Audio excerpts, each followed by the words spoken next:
Now, we're here today talking about how to prevent the next pandemic, but you also wrote another book, How to Prevent a Climate Disaster. Now, I'm personally overwhelmed with all the crises facing our world at the moment. Is it possible for us to avoid a climate crisis by 2050 while also curbing COVID to the point that we can also prevent the next pandemic? Are we at a point right now where we can achieve both, or do we kind of need to choose? If we didn't have innovation in either area, I would be as pessimistic as anyone.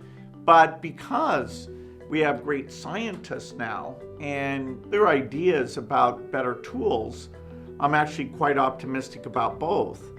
Since my climate book came out, I've been funding through a group called Breakthrough Energy a lot of innovative approaches so that the cost of being green across all the areas of emission can be brought down in many cases to be zero. It's daunting because we have a deadline and we have to scale it out to all these big industries. Likewise, for a pandemic, say you had something you could inhale and it would protect you for 60 days, then instead of the numbers going wild, if you paired it with diagnosis and quarantine, we would have kept this very, very small. Only 2% of the deaths were in those first 100 days. You're very vocal about giving away money to the point that one day you might not even be on the billionaires list.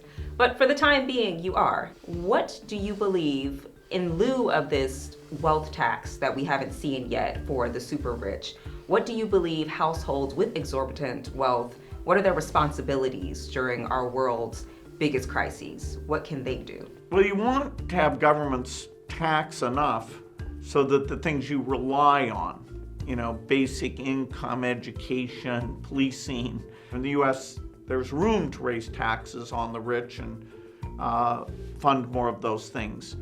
To the degree you have money left over after you fully pay your taxes, hopefully you think in terms of high impact philanthropy. Hopefully people have a passion for giving back.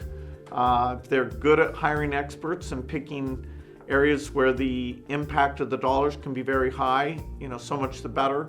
A lot of innovation, philanthropy can take risk and find approaches that the government often is not quite as aggressive, not as willing to take those risks. I think as of January, your foundation has committed at least $2 billion to global COVID response. But as an individual person, do you believe that you personally could be doing more?